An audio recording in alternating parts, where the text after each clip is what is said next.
Futurama comic, issue 83.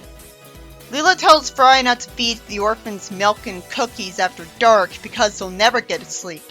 She says she appreciates them helping her during her time volunteering at the orphanage. Since when do they do that? That's nice. It makes sense for Leela. A girl lands on Fry, making him sit down, and Fry doesn't want to get hurt again, so he offers to tell them a story. His future really is depressing because he's not allowed to use any licensed characters in his bedtime story at an orphanage. This is where copyright laws get you. He tells the story ripping off Pinocchio. Okay, Fry was just told they're not allowed to use licensed and trademarked characters, so why is the artist allowed to have a Mario and Peach cameo? I'd rather see characters actually used in stories, not just be cameos. Fry tells a story where Farnsworth wishes he had a son.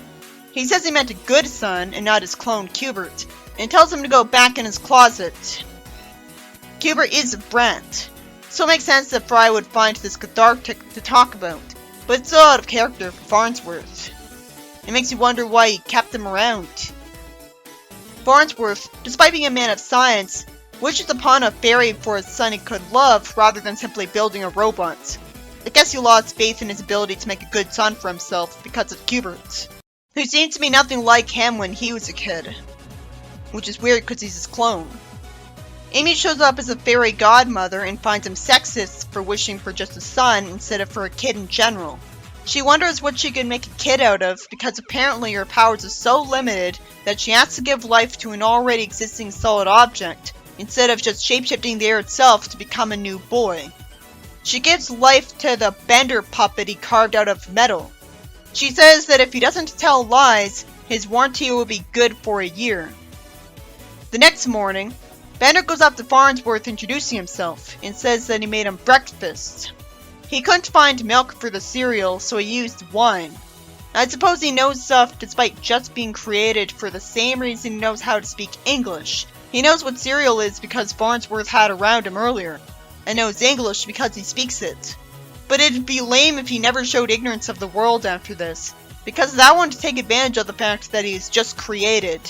It's surprisingly sweet that he jumps into Farnsworth's arms to hug him and actually gets hugged back.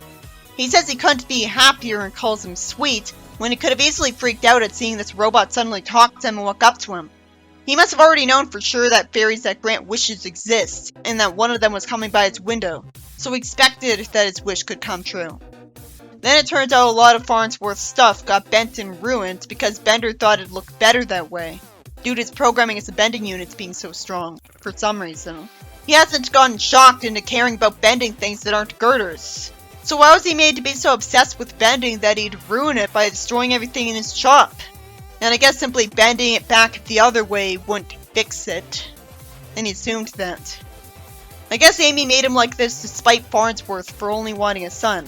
So it could make sense. He says it won't happen again and his antenna grows. He's told to get out and leaves, saying that that's going to leave some daddy issues for his therapist to deal with. Tinny Tim goes up to him, because the fairy sent him over to be his conscience. Why did Amy make him obsessed with bending if she wanted him to turn out good? Why wouldn't she just make him have a conscience in the first place? Realistically, he just kicks him away instead of letting some stranger nag him his whole life with nothing to gain. Bender says he's just gonna live his life having a good time. He's complimented on his kick by Zap, and Kip says that he's the worst thing that could happen.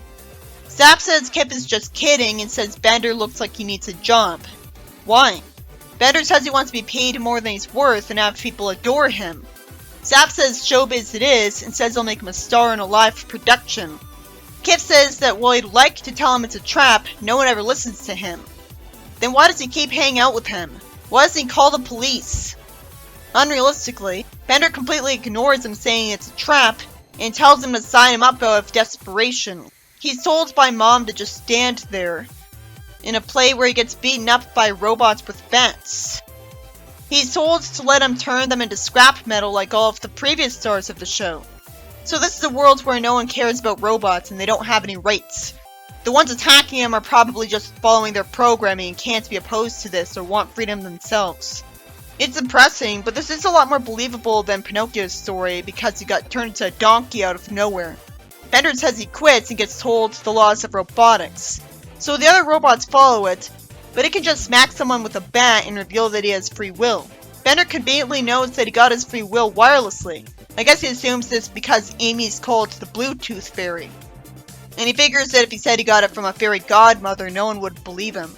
He wonders if he can spread the free will around, and he gives free will to the robots, taking advantage of him having an antenna, which causes them to beat up the humans.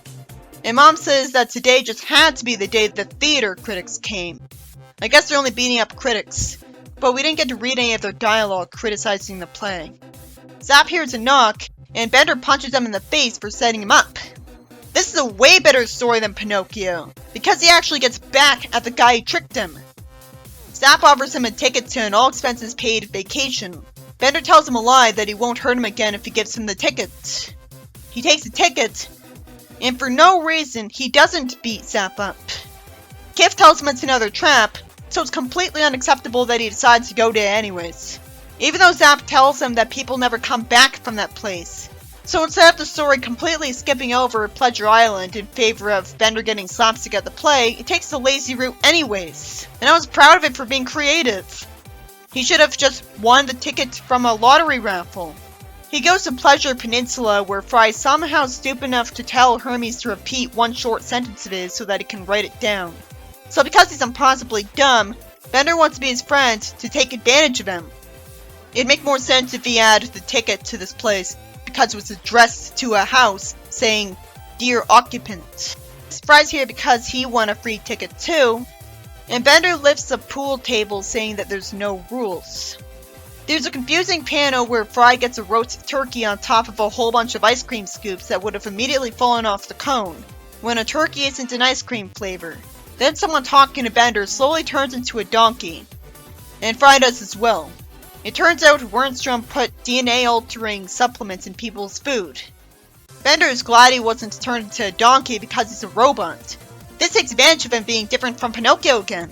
He says it's a good scam, but asks what's going to stop the donkeys from fighting back, pointing out that donkeys are way stronger than people. This immediately causes Fry to kick Hermes and tell Bender that they never would have thought of fighting back themselves, which points out a plot hole in the original story if it was really that easy, and he thanks Bender for the idea. If this turn of events makes more sense than Pinocchio, then it's better because it's not drawn-out melodrama. Fry kicks Bender away for no reason, sending him to the bottom of the ocean, and Bender doesn't know why his lighter isn't working down there. A crab tells him he doesn't have any spare change, and Bender ends up approached by a giant red fish and swallowed by it. And the fish apologizes and says that he was told he needed to get more iron in his diet. Bender surviving being swallowed by a big thing like this makes a lot more sense than Pinocchio's father being swallowed by a whale, because Bender's a robot. Not to mention it's more creative that it's not a whale.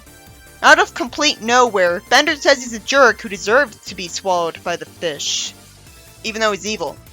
Out of nowhere, somehow Tinny Tim shows up here and tells him where his dad is. Bender runs over to Farnsworth, who wants to give him a hug and calls himself a fool even though Bender ruined everything in his shop, so he had every reason to kick him out. He says that after he left, he chased after him for no reason, rented a boat from Zap to search the world, and it sank, so here he is. Bender lies to him about what he did, and the extension of the antenna goes through the creature to let Farnsworth and him escape. So him lying really wasn't that bad, rather than teaching you that you shouldn't lie. Oh well, it's interesting. And it cuts ahead to the next morning where someone's serving the fish monster outside. Farnsworth sees that Bender became a real boy, and the boy calls him father instead of papa like Bender would. Predictably, he's not Bender. Instead, he's Farnsworth's real son, Hubert. Bender tells him to keep his head shaved and acts like a jerk every so often, and then he'll treat him like his son from now on. It's sweet that he actually wants Farnsworth to do this, and that Bender actually wants to help him. It makes sense that he's fine with not being around Farnsworth anymore, because he did kick him out of his home for bending stuff. It's just confusing because the last time he saw him, he ran up to him for a hug. Then we see Fry as a donkey calling Bender the mayor of Donkey Town. Zap's been put in a cage, which is much better than the film where the bad guy completely got away with it. A very strange writing oversight for a kid's story. He hopes he'll get some water or food this week, and the story ends there. Leela says the orphans are all asleep, but Bender says that the only reason they're asleep is that he released some sleeping gas into the vents. That doesn't make any sense because not only does he not explain where he got the gas, but he'd have to know their weights exactly to avoid using a lethal amount or using too little. And he'd have to use a lot of it to affect all of them, which would overdose all of them. And why are Fry and Leela not even drowsy? Bender put them all to sleep to loot the place, but this isn't a good ending.